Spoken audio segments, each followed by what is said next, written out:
The Federal Highway Administration's Mobile Asphalt Technology Center, or MATC, brings hands-on education, technology demonstrations, field pavement evaluations, and asphalt materials and mixture testing straight to active transportation projects.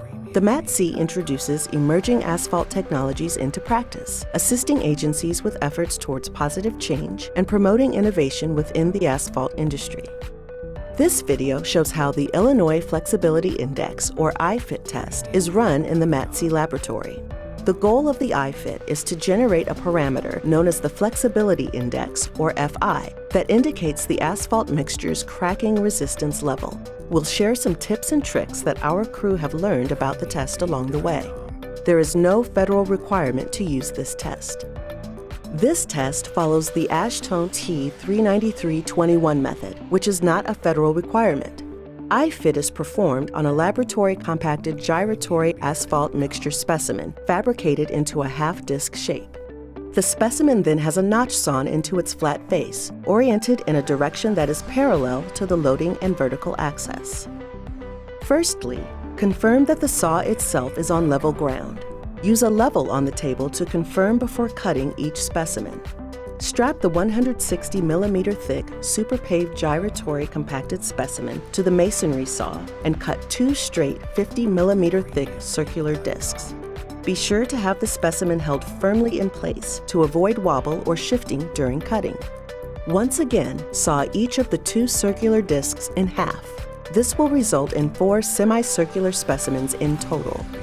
Under the Ashtone standard, a minimum of 4 replicates is needed to run the IFIT test. The next step is to cut a 15 plus or minus 1 millimeter deep vertical notch along the symmetrical axis of each semicircular specimen. The notch width is 5 millimeter plus or minus 0.5 millimeter. Again, it is important to secure the specimen in place to avoid any movement during notch cutting. Confirm that the saw itself is on level ground and check the level sitting on the saw table to confirm no slant in the table before cutting the notch. Using vernier calipers, measure the outer dimensions of each semicircular specimen. Then, measure the length of the ligament, which is the distance from the start of the notch to the top of the semicircular specimen in each specimen. Determine the air voids on each test specimen. Typically, there is a target of 7% plus or minus 0.5% air voids. The 160 mm gyratory specimen may need to be fabricated at a higher air void content to meet the 7% air voids required by test specimen. The specimen is tested at a temperature of 25 degrees centigrade or 77 degrees Fahrenheit. Condition the test specimens in an oven to the target test temperature of 25 degrees centigrade for a time period of 2 hours plus or minus 10 minutes. Complete the testing in the test apparatus within 4 minutes after removing the specimen from the environmental chamber in order to maintain an even temperature. It is a common practice to confirm the temperature of the specimen prior to testing. While the specimens are conditioning to the test temperature, set up the IFIT loading frame and jig ahead of time by logging the details on the first specimen to be tested into the data capture system. Repeat this effort with each new specimen to be tested so that there is no loss in specimen temperature after it is taken out of the conditioning chamber and placed into the testing apparatus. The test device should be calibrated annually. That is suggested in order to verify that the apparatus is still within calibration limits when questionable test results are observed. Watch for increasing standard deviation in the test results, as it is an indication of variability related to the apparatus. The device should be maintained based on manufacturer's recommendations. Inspect the device to ensure the load cell and LVDT arms are secure and tight.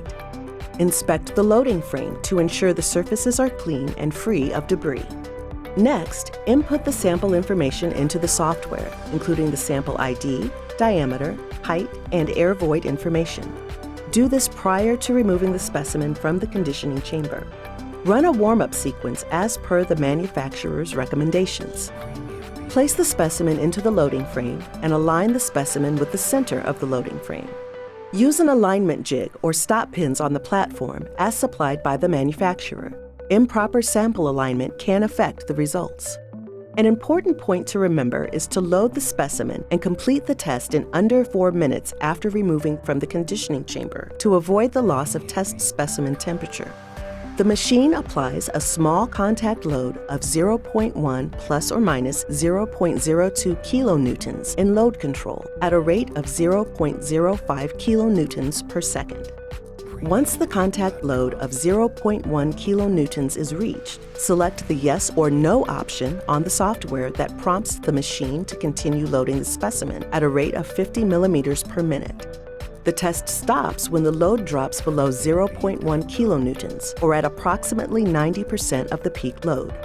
Record the load and vertical deformation continuously to calculate the cracking tolerance index, or FI, by using the software provided with the iFit apparatus. Check for a bell-shaped curve to the load displacement graph shown in the software. That indicates successful completion of the test and confirms the proper calculation of the FI parameter.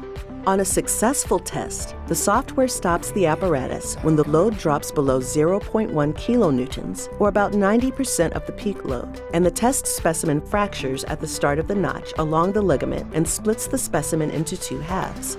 Check that the specimen splits from the end of the ligament, because if the specimen is splitting during testing in some other part of the specimen, it may mean that it was not loaded properly into the apparatus, that the apparatus was not loaded into the test frame properly, and/or that the load was not applied at the proper rate.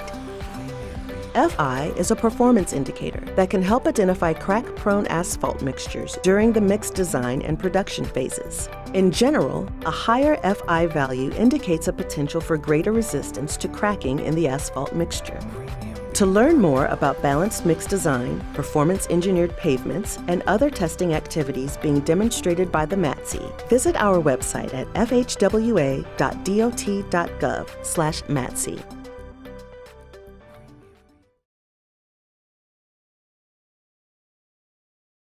Learn more at www.fhwa.dot.gov. Follow the Federal Highway Administration on Facebook, Instagram, Flickr, LinkedIn, Twitter, and YouTube. The U.S. government does not endorse products or manufacturers. Trademarks or manufacturers' names appear in this video because they are considered essential to the objective of the video. They are included for informational purposes only and are not intended to reflect a preference, approval, or endorsement of any one product or entity. Except for any statutes and regulations cited, the contents of this video do not have the force and effect of law and are not meant to bind the public in any way. This video is intended only to provide information to the public regarding existing requirements under the law or agency's policies.